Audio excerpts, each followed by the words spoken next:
Silks శ్రీరస్తు శుభమస్తు sale ప్రతి 25,000 రూపాయల కొనుగోలుపై ఒక గోల్డ్ కాయిన్ ఉచితం.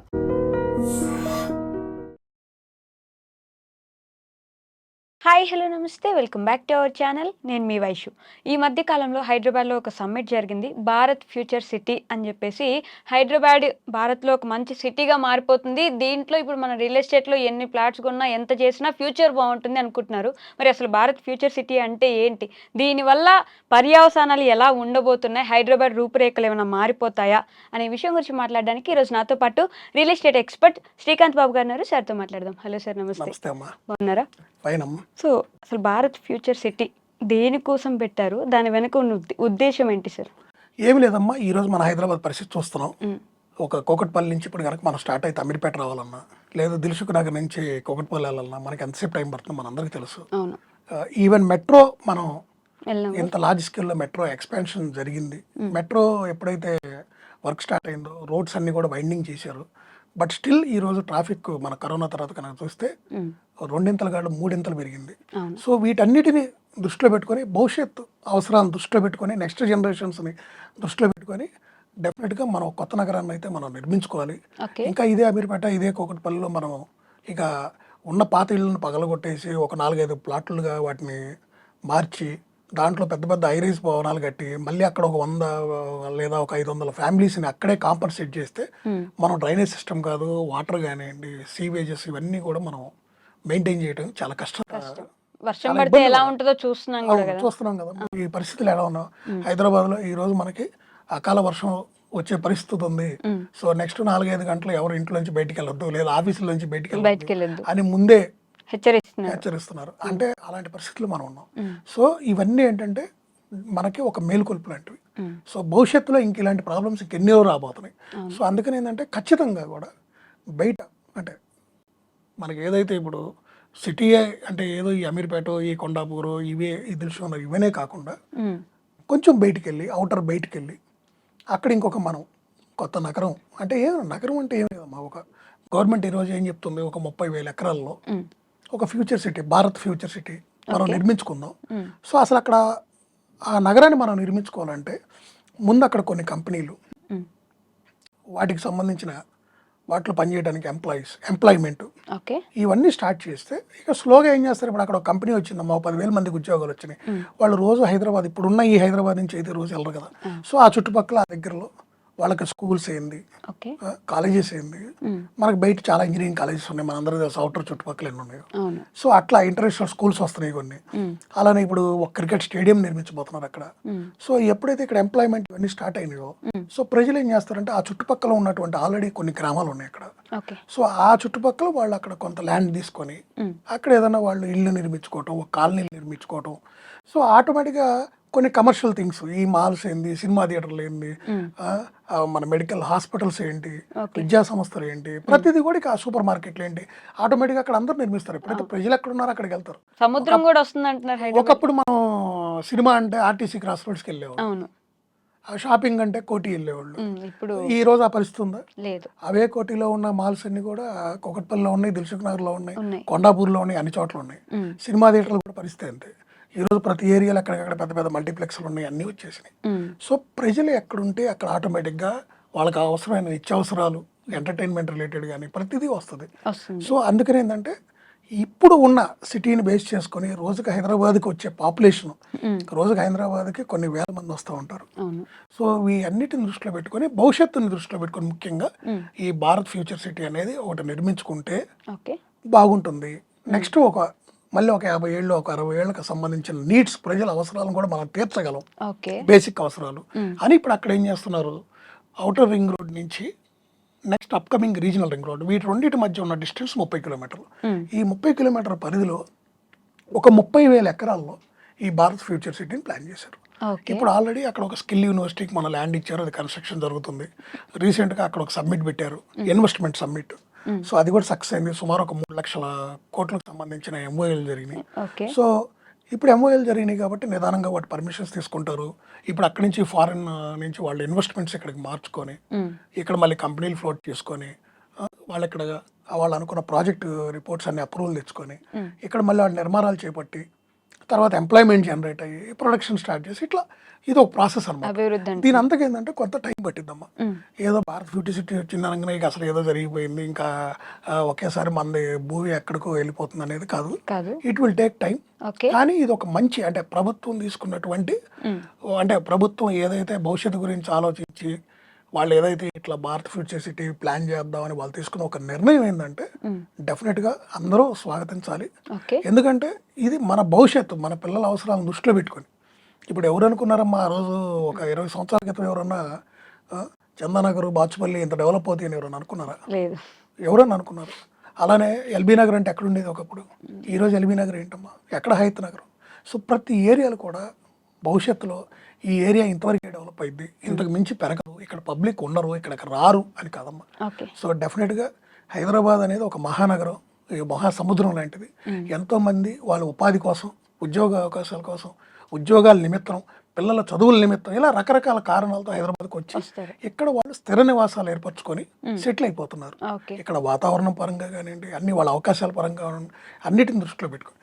సో అందుకని ఏంటంటే ఈ భవిష్యత్ నగరం అనేది మన రాబోయే తరాలకి వాళ్ళ అవసరాలను తీర్చడానికి నిర్మిస్తున్నారు.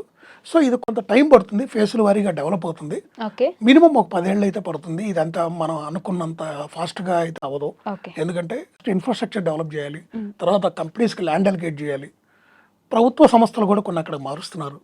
ఇవన్నీ వాళ్ళు అక్కడ స్టార్ట్ అయ్యి ఈ నిర్మాణాలు పూర్తయ్యి అక్కడి నుంచి వాళ్ళు కార్యకలాపాలు స్టార్ట్ చేసి ప్రొడక్షన్ స్టార్ట్ చేసి ఇలా ఇది ఒక ఫేస్ కాబట్టి ఒక 10 ఏళ్ళను దృష్టిలో పెట్టుకొని డౌన్ ద లైన్ ఆ చుట్టుపక్కల ఎవరైనా ఇన్వెస్ట్ చేసుకుంటే డెఫినెట్గా మంచి రిటర్న్స్ వస్తాయి, దాంట్లో ఎటువంటి సందేహం లేదు. కానీ జనం అభిప్రాయం ఏంటంటే ఆల్రెడీ హైడ్రా అని ఒక పేరు మీద తీసుకొచ్చి ఉన్న ఇల్లులో లేకపోతే వాళ్ళు ఎప్పటి నుంచో కలలుగా సాకారం అనుకున్న ఇల్లును పడేసి ఇది హైడ్రాకు ఉంది అని చెప్పేసి తీసేస్తున్నారు.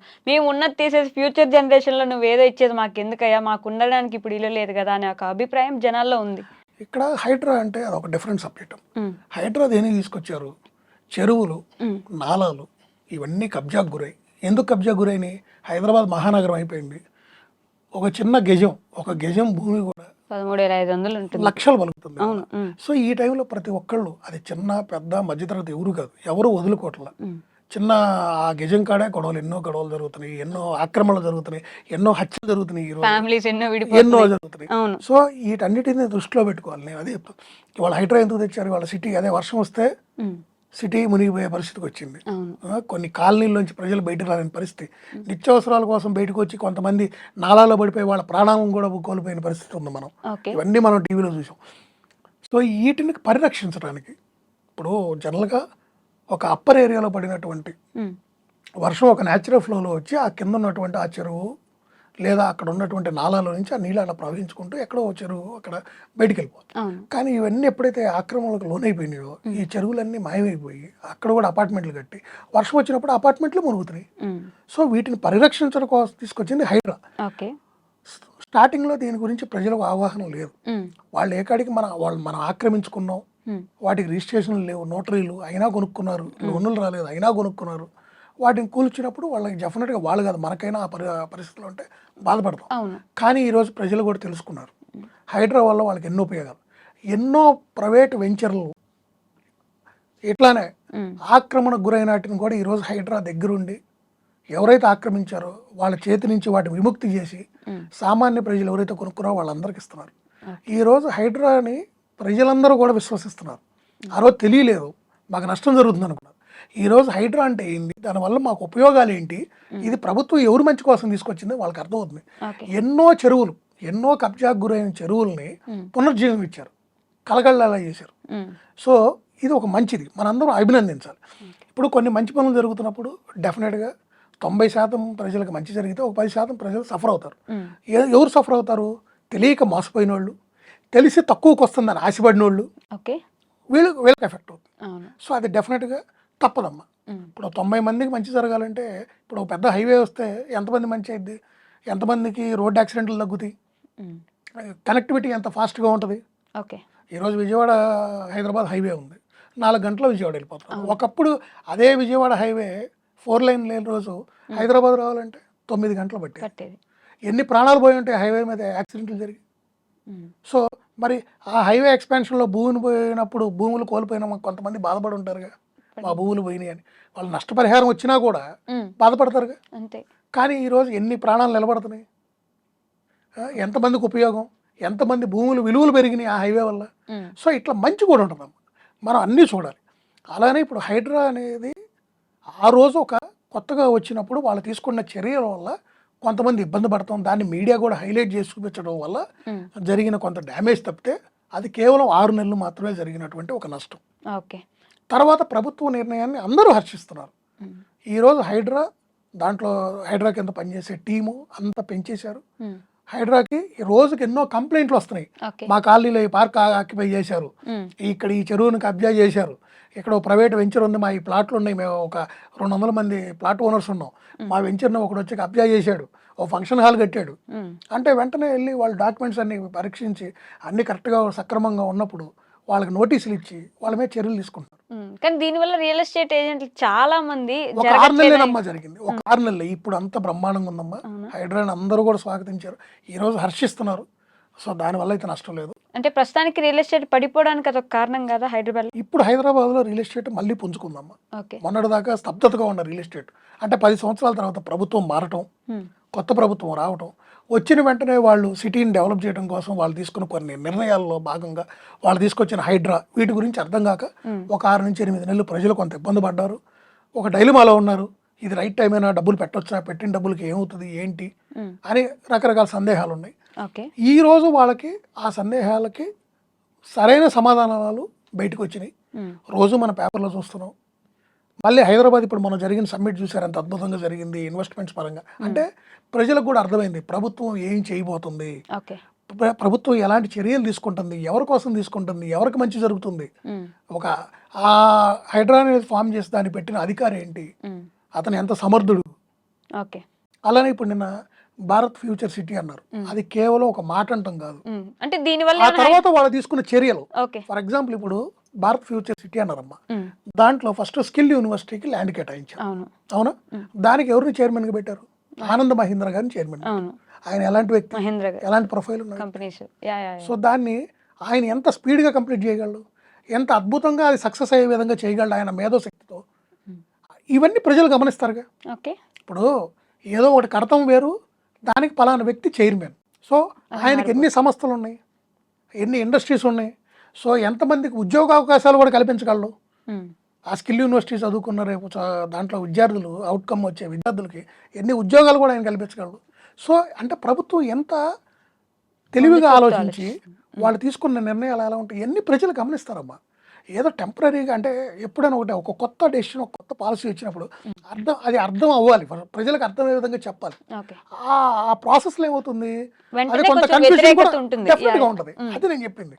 ఫస్ట్ ఒక 6 నుంచి 8 నెలలు ప్రజలు చాలా సతమతమయ్యారు. ఈవెన్ ఒకసారి మీ ఇంటర్వ్యూలో కూడా నేను చెప్పాను, ప్రజలకు ఇంకా అర్థం కావట్లేదు హైడ్రా గురించి, దీని పూర్తి స్థాయిలో హైడ్రా అంటే ఏంటి, అసలు ప్రభుత్వం ఎందుకు తీసుకొచ్చింది, దీని గురించి ప్రజలకు అర్థమయ్యే విధంగా కూడా చెప్పగలగాలి. ఇది చాలా మంచిది, భవిష్యత్తులో ప్రజలు దీన్ని హర్షిస్తారని కూడా నేను చెప్పాను. డెఫినెట్గా ఇప్పుడు మీకు అదే చెప్తున్నాం. ఫ్యూచర్ సిటీలో గవర్నమెంట్ ఏదైతే ప్లానింగ్ తీసుకుంటుందో 100 అడుగుల రోడ్లు ఏంటి, 80 అడుగుల రోడ్లు ఏంటి, ఇప్పుడు అవుటర్ టు అటు రీజనల్ రింగ్ రోడ్ని కనెక్ట్ చేయడానికి ఒక 330 ఫీట్ రోడ్డు వేస్తున్నారు. దాని కాన్సెప్ట్ కూడా చాలా అద్భుతం. ఒక గ్రీన్ ఫీల్డ్ రోడ్డు 330 ఫీట్తో వేస్తూ దాంట్లోనే మళ్ళీ మెట్రోకి కూడా స్పేస్ ఇస్తూ మెట్రోకి అప్ టు ఫ్యూచర్ సిటీ వరకు మెట్రోని కనెక్ట్ చేస్తున్నారు. సో ఇవన్నీ ఏంటంటమ్మా, ఇది ఒక ప్లాన్. ఈ ప్లాన్ అనేది ఒక ఓవర్ నైట్ అయితే ఎగ్జిక్యూట్ ఎవరు చేయలేదు, ఒక ప్రాసెస్, ఒక టైం పడుతుంది. కానీ డెఫినెట్గా వీళ్ళు వేసిన ఈ ప్లాన్ మాత్రం హైదరాబాద్ భవిష్యత్తుకి, అసలు హైదరాబాద్లో ఎవరైతే ఉంటున్నారో లేదా హైదరాబాద్లో ఇక్కడ ఎవరైతే స్థిరపడాలనుకుంటున్నారో లేదా ఇక్కడ ఇన్వెస్ట్ చేయాలనుకున్న వాళ్ళకి మాత్రం ఇది సువర్ణ అవకాశం. హైదరాబాద్ రూపురేఖలు మారిపోబోతున్నాయి. హైదరాబాద్ ఒక పెద్ద, ఇంకా పెద్ద మహానగరం, ఇది ఆల్రెడీ మహానగరం, ఇంకా అతి పెద్ద మహానగరంగా అవతరించబోతుంది. డెఫినెట్ గా సక్సెస్ అవుతారు, దాంట్లో ఎటువంటి ఉంది. ఇప్పుడు చంద్రబాబు నాయుడు గారిది కూడా మనం ఇంతకుముందు చాలా సార్లు చూసాం. ఆయన విజన్ 2020 ఇలాంటివి చెప్పినప్పుడల్లా అందరూ హాస్యాస్పదంగా కూడా అనుకునే వాళ్ళు చాలా మంది. ప్రతి దానికి ఒక విజన్ ఉండాలమ్మా. ఇప్పుడు ఆ పార్టీ ఈ పార్టీ అని కాదు, ఎవరైనా సరే వాళ్ళొకళ్ళు ఒక ప్లాన్ చేసినప్పుడు ఏమవుతుందంటే దాని ఫలితాలు వెంటనే కనపడం. It will take time. అలాంటి ఇప్పుడు వాళ్ళ కాంగ్రెస్ గవర్నమెంట్ తీసుకున్న ఈ ఫ్యూచర్ సిటీ నిర్మాణం ఏ చుట్టుపక్కల కానీ గజం ఎంత ఉంది, 50,000 తక్కువ ఎక్కడ ఉన్నాం అవుటర్ కానుకొని. అది ఎప్పుడైనా ఫ్యూచర్ను దృష్టిలో పెట్టుకొని మనం ఈ రోజు ఇన్వెస్ట్ చేయాలి.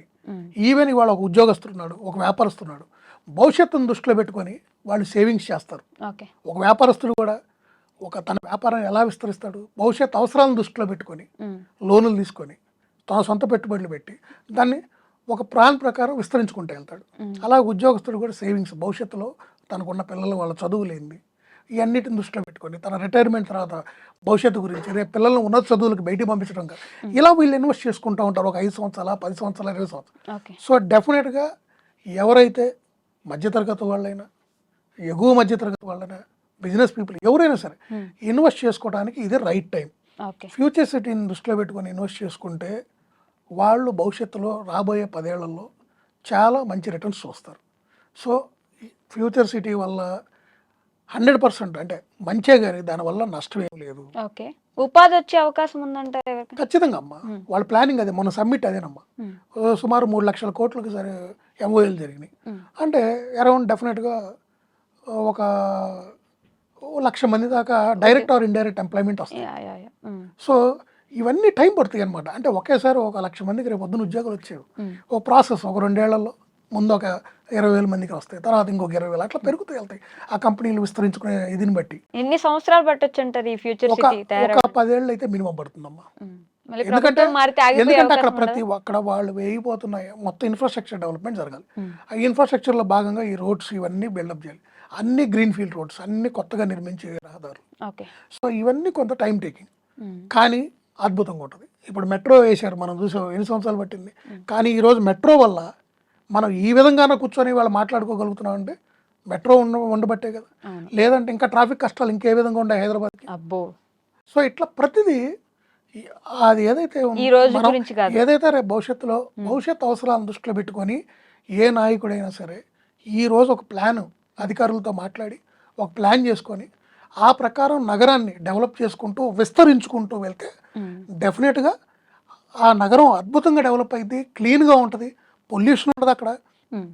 ఆ నాయకుడికి, ఆ పార్టీకి కూడా మంచి పేరు వస్తుంది. రానున్న రోజుల్లో హైదరాబాద్ ఫ్యూచర్ ఎలా ఉండబోతుంది దీనివల్ల? అద్భుతంగా ఉండబోతుందమ్మా, దాంట్లో డౌట్ లేదు. హైదరాబాదులో ఎవరైతే ఇక్కడ స్థిరపడ్డారో వీళ్ళు ఎవరు కూడా వెనక్కి వెళ్ళే పరిస్థితి లేదు. కొత్త వాళ్ళు వచ్చి స్థిరపడిన వాళ్ళు ఇక్కడే మళ్ళీ పెళ్ళిళ్ళు చేసుకోవడం, వాళ్ళ పిల్లలు, వాళ్ళ చదువులు, మళ్ళీ వాళ్ళ తల్లిదండ్రులు తెచ్చుకోవడం ఇక్కడే. ఈ విధంగా ఎప్పుడైతే ప్రజలందరూ స్థిరపడుతూ మళ్ళీ అనునిత్యం కొత్త వాళ్ళు హైదరాబాద్కి వాళ్ళ వ్యాపారం ఉద్యోగాలకు రావటం, సో ఇలా జరుగుతున్నప్పుడు, ఇంత ప్రాసెస్ జరుగుతున్నప్పుడు సిటీ ఎక్స్పాండ్ కాకుండా ఏమవుతుంది? అంటే బెంగళూరు, ముంబై లాంటి సిటీస్ కూడా మంచి మంచి సిటీస్ ఉన్నాయి. వాటికన్నా ఈ రోజు వేగంగా అభివృద్ధి చెందుతుంది Hyderabad. Okay sir, thank you.